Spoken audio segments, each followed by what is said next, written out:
नमस्कार। आज हम कक्षा 10वीं के हिंदी विषय के अध्याय क्रमांक 8 झांसी की रानी कविता का अध्ययन करते हैं। इसके पद क्रमांक 6 में कवित्री सुभद्रा कुमारी चौहान लिखती है कि बुझा दीप झांसी का तब डलो जी मन में हर्ष आया, राज्य हड़प करने का उसने यह अच्छा अवसर पाया। फौरन फौज भेज दुर्ग पर अपना झंडा फहराया, लावारिस का वारिस बनकर ब्रिटिश राज्य झांसी आया। अश्रुपूर्ण रानी ने देखा झांसी हुई वीरानी थी, बूंदे थे हरबोलों के मुँह हमने सुनी कहानी थी, खूब लड़ी मर्दानी वे तो झांसी वाली रानी थी। तो इस प्रकार ये जो पद है, इस पद में कुछ कठिन शब्दार्थ हैं, उनका ध्यान रखते हैं। इसमें आया बुझा दीप झांसी का, तो बुझा दीप यानी दीप बुझने का अर्थ दीपक बुझना, यहाँ ये नहीं है। इसका प्रतीकात्मक अर्थ है झांसी का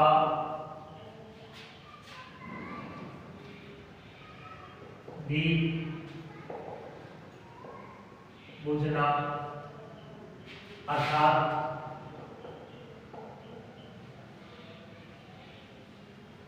राजा की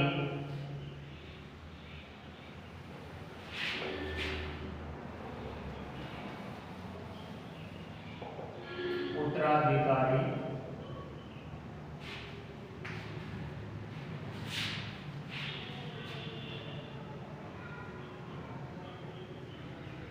मृत्यु होना,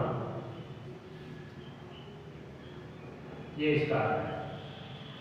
दूसरा डलो जी मन में हर्षाया, हर्षाया का मतलब होता है प्रसन्न होना।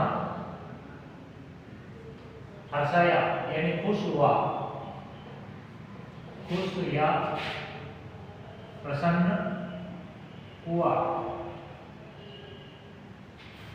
राज्य हड़प करने का उसने अच्छा अवसर पाया।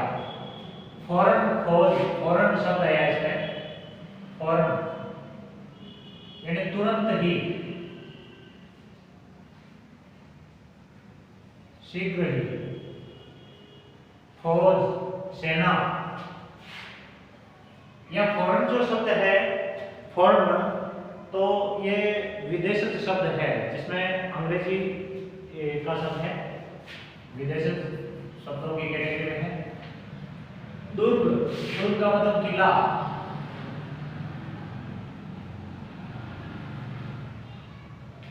लावारिस का वारिस बनकर, वारिस, वारिस का मतलब होता है उत्तराधिकारी।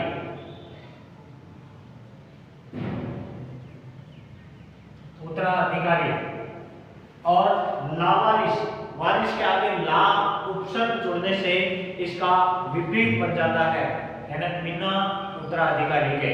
तो ये विलोम शब्द भी है, वारिस का विलोम हो गया लावारिस। अश्रुपूर्ण, अब इसकी हम सही व्याख्या करते हैं। तो प्रथम बिंदु है संदर्भ और प्रसंग। प्रस्तुत तो पद्यांश हमारी हिंदी पाठ्य पुस्तक सीरीज में संकलित अध्याय 8 झांसी की रानी शीर्षक से उद्धृत है। कवित्री सुभद्रा कुमारी चौहान द्वारा यह रचित है। इसमें कवित्री ने झांसी पर डलोजी द्वारा अधिकार करने का वर्णन निहित है। फिर व्याख्या, व्याख्या में कवित्री लिखती है कि बुझा दीप झांसी का तब डलोजी मन में हर्षाया, यानी जब झांसी के महाराजा उनकी निसंतान मृत्यु हो जाती है और झांसी का कोई उत्तराधिकारी भी शेष नहीं बचता, तो उस अवसर को पाकर के डलोजी मन ही मन बड़ा प्रसन्न हुआ और राज्य हड़प करने का उसने ये अच्छा अवसर पाया। और उसने ये सोचा कि ये बहुत ही अच्छा मौका है, अवसर है, और उस अवसर का फायदा उठाते हुए उन्होंने उस राज्य को हड़पने की नीति अपनाई और फौरन फौज दुर्ग पर अपना झंडा फहराया। उन्होंने बिना उत्तराधिकार वाले, बिना राजा के उस झांसी राज्य को पाकर अपनी सेना तुरंत भेजी और शीघ्र ही सेना भेजकर झांसी पर अधिकार जमा लिया और वहां पर अंग्रेजी शासन का झंडा फहरा दिया।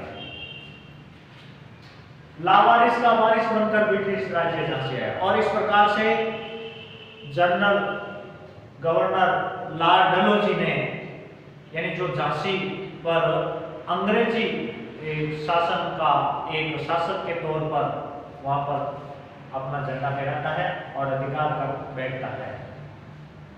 अश्रुपूर्ण रानी ने देखा झांसी हुई वीरानी थी और महारानी लक्ष्मीबाई जो एक और विधवा हो गई थी और विधवा रानी की आंखों में आंसू थे और आंसुओं से पूरी आंखों से उस झांसी को परायों के हाथ में जाते हुए ऐसा ही अवस्था में वो चुपचाप देख रही थी।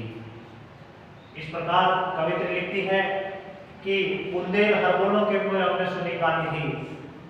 कवित्री कहती है उस साहसी और मर्दों की भांति निडर और युद्ध करने वाली वीरांगना के बारे में हमने हर बुंदेलवासियों के और वहां के स्थानीय गायकों के मुख से हमने ये गाथा सुनी है कि वह मर्दों की भांति लड़ने वाली और साहसी वीरांगना थी। तो इस प्रकार इसकी व्याख्या। फिर विशेष नाम लिखेंगे, भाषा सहज व सरल है। दूसरा बिंदु, इसमें विवरणात्मक शैली का प्रयोग किया गया है। और तीसरा, जैसे विदेशज शब्द का भी प्रयोग है। तो इस प्रकार इसकी सहप्रसंग व्याख्या। फिर एक गृह कार्य, आपको जो गृह कार्य करना होता है उसमें प्रश्न पहला उपयुक्त पद की सहप्रसंग व्याख्या कीजिए। दूसरा है बुझा दीप झांसी का, इस कथन से क्या आशय है, यानी झांसी का दीप बुझने का अर्थ है झांसी नरेश की मृत्यु हो जाना। डलहौजी के प्रश्न होने का क्या कारण था? लॉर्ड डलहौजी झांसी के उत्तराधिकारी न होने पर और बिना राजा के राज्य को पाकर बड़ा प्रसन्न था, खुश था। तो इस प्रकार ये गृह कार्य भी आपको करना है। धन्यवाद।